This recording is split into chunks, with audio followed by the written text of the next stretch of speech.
Hello guys and welcome back to another FPL video. Today I have for you the ultimate free hit team for you to build for the upcoming Gameweek 29. We're going to go through the fixtures of Gameweek 29 and look at the best ones and where you should be investing. And then I'm going to present you the Gameweek 29 free hit team that I've prepared for you. The value of this team is 102 million.6, so I think it's going to be pretty affordable for each and every one of you. My goal now is to reach 5k subscribers before the end of the season, and I'm very far away, but with your help I know that I can reach it. So click the subscribe button if you like this free hit team that I've prepared, or if you want to change something, please put it down in the comment section because it's pretty important for me to hear your feedback. So here are the fixtures for Gameweek 29. I think we've got some okayish fixtures to talk about. We start with Everton West Ham.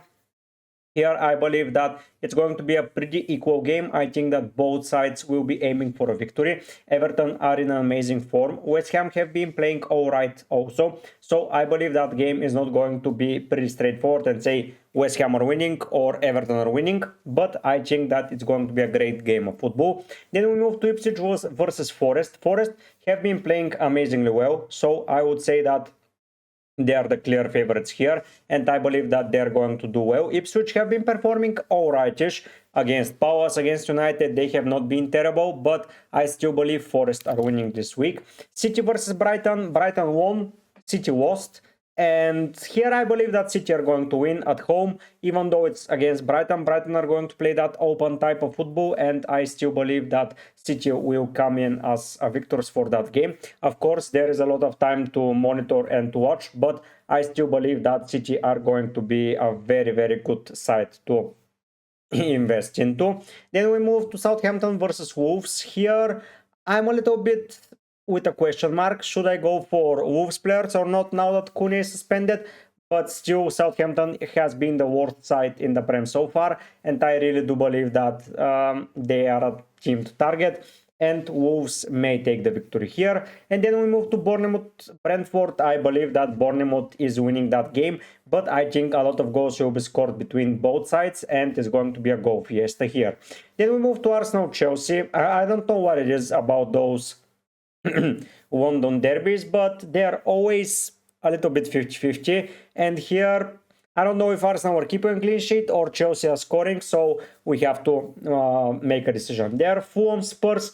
I feel like after performance in Europe, Spurs will be tired, so Fulham will have the chance to win. I don't know what's going to happen, but I really do believe that it's on equal ground, so I'll be saying Fulham probably having the lead, but once again it's a London derby.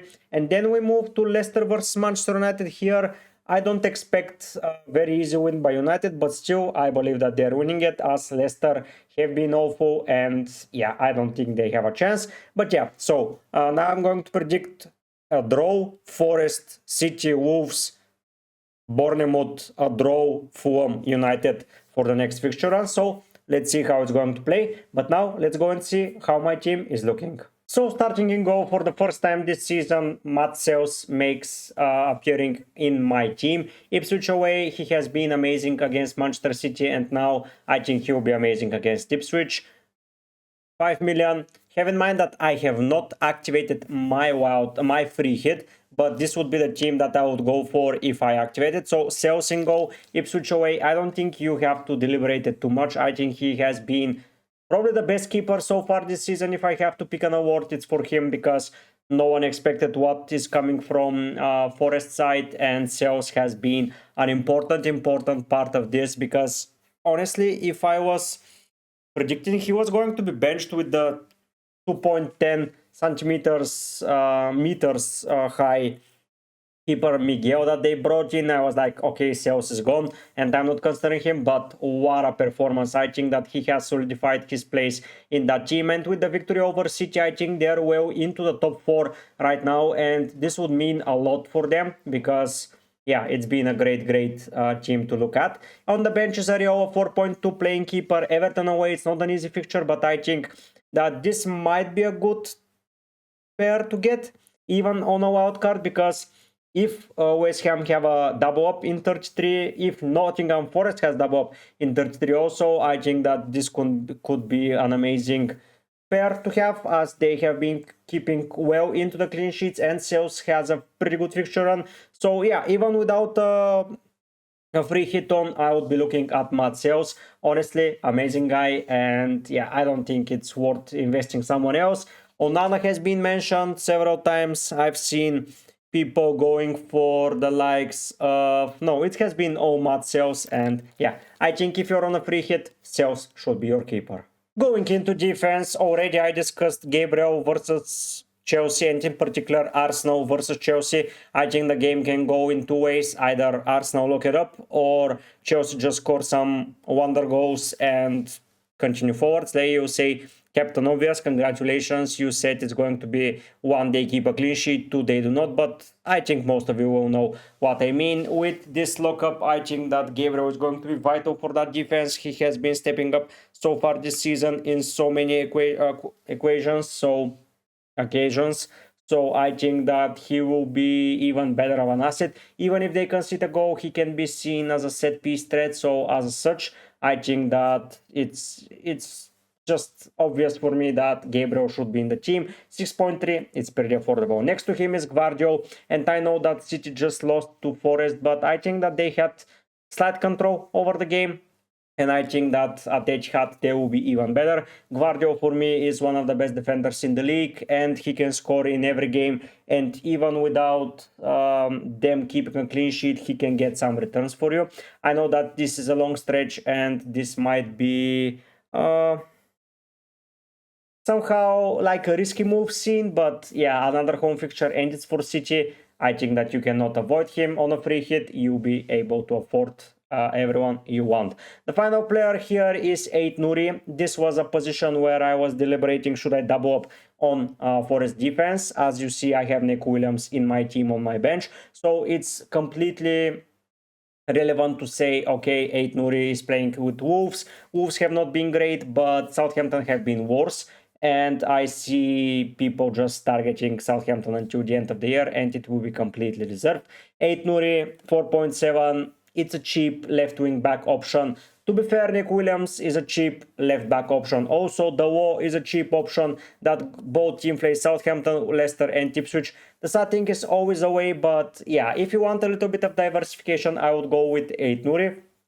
If you want to go bonkers and invest in that Forest defense as much as possible, just pick Nick Williams and your team will have no issues. 2 home fixtures for the defensive side, 2 away with either Sales and Ait Nouri or Sales and Nick Williams, or even with the Wall. But I believe that Gvardiol and Gabriel should be nailed in your sides. Of course, you can see it in a completely different way and may see it as something else, but I honestly do believe that Ait Nouri should be in the team. Left wing back playing against Southampton, I see a lot of returns happening. The left side from the right side of the defense from Southampton has been bad. So yeah, I genuinely believe that Ait Nouri will get you a lot of points. But if you don't believe in him, go for Nick Williams or the Wall in your side. Going into midfield, I think that this is here where the money are spent well.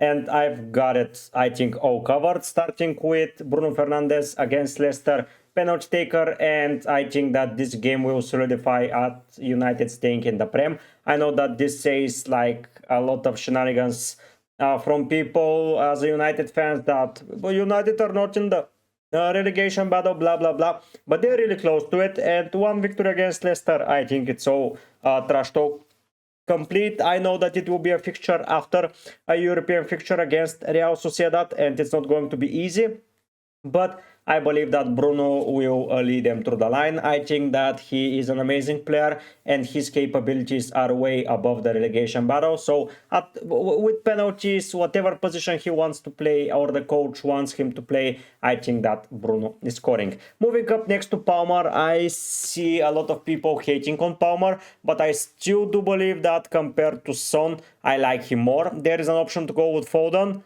I like Palmer more, to be fair. Penalties compared to not 90 minutes Son and not 90 minutes Foden, I will take it every day of the week. I see a shenanigans penalty happening. Already 2 penalties have decided the fixtures on Saturday, so I just don't want to go without a penalty taker, and Palmer is such a taker. And as you can see, there is a recurring theme into my midfield. Only one player is not confirmed on penalties, but we'll get into him. Palmer, I don't think I need to justify it. I don't know how he played against Leicester, because this video is recorded before them playing that game, but still I really do believe that Palmer is the guy to go this week. Then moving into Mbumo, Bournemouth away, once again a penalty taker, and this guy is pretty amazing. I don't see any way that Mbumo is going to be omitted from my side. He's currently playing against Aston Villa at the time of recording. I don't know what he's doing, but I'm just not going in a week without him. A single week against Bournemouth, yeah, count me in. On the other side, it's the other penalty taker, it's Kluivert. Evan Nilsson is back into the side, Semenyo is there, Dangus, Tavernier. A lot of players are there, but I feel like Kluivert has been the man of the Bournemouth side this year, and I really do believe that he has an amazing opportunity to keep delivering. 4 penalty takers so far. I really hope that this pays off. Of course, this can be all full talk beep week and none of the penalty takers do anything, or I just pick the wrong penalty takers. But yeah, at the end of the day, I believe that those 4 players should be in a lot of sides. I see Son, I see Foden, but I prefer them all. And the final player here is Jared Bowen. Of course, Jared Bowen is a player that a lot of teams, including mine, are avoiding at the moment, but he plays as a forward for West Ham side that have been on the rise, and he can get an assist, he can get a goal at every sense, he takes corner kicks. If Paqueta is back into the frame, Bowen is not on penalties, I don't know if right now he will take them. They haven't taken a one in a while, but still I would believe that he's second in the pecking order after Paqueta, so yeah, I would add him here. Of course, there are players from Forest that I omitted. Gibbs White, Elanga, Hudson-Odoi all have been playing alright. There are players from Spurs that I've omitted, midfielders from City, midfielders from Fulham, midfielders from even from Brighton. They have been playing alright, but I really do believe that those 5-man midfield is going to be amazing and should be on everyone's radar. Now, I have 2 forwards and a cheeky bench option, but let's go and hear me out why I do believe that these options may turn out to be good. Up front, I'm not surprising anyone by going with Erling Haaland. As you can see, only 0.4 million in the bank without Mohamed Salah. Yeah, guess what? It is Haaland that takes the spot up front here. Haaland has a fixture against Brighton. They've lost against Forest, and I do believe that they need to fight with their teeth in order to qualify for the Champions League. Of course, Newcastle are going to have a game, blah, blah, blah, blah, blah, whatever, but still, City need to win, and Haaland is the prime target for that team. He is not going to play anywhere apart from up front, and he's not going to get rotated. So yeah, if you're looking for a very good and expensive captaincy option for Gameweek 21, that is Haaland.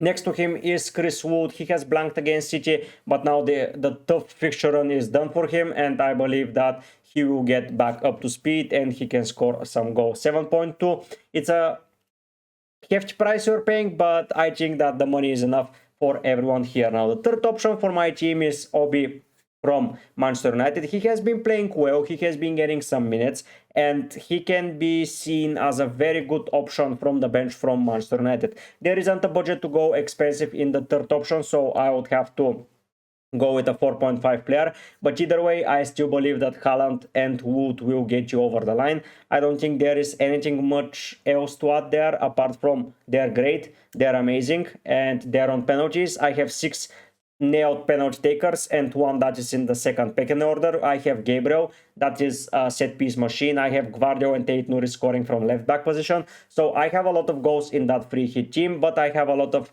stability and 90-minute men all over the place, which is the most important thing on a free hit. Just get the 90-minute man and you will be happy because they will be returning. Regarding the captaincy, it's going to be Haaland this week at 14.7. I take him over Bruno Fernandes. This guy is a great option, but I think it's a great option as a vice-captain.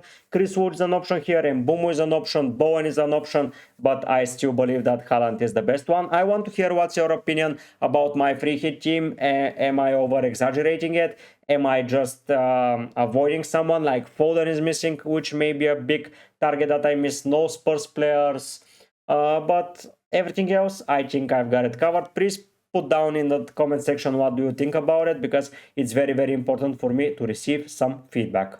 As per usual, a special shout out to the members of the channel: Seth, Florin, Zach, Oscar, Papa, Scouser, and Hem. Thanks so much for your contributions. Scouser with 5 more gifted is taking his tally to 56. We're almost at 100 subscribers, members gifted, so that's a very, very big number. Thanks so much for everyone that is spending their money on my streams. It means the world to me. If you cannot afford it or you don't want to spend your real money, just please click the subscribe button. It helps me grow massively. Let's go for 3.1k and let's see where the road will lead us. But for now, I think that will be pretty much enough for this week's free hit. Of course, I will update it during the week and I will show you an updated draft. But for now, as an initial ultimate free hit draft, I think that's pretty good enough. So thank you for watching, but I'll be going out. Bye.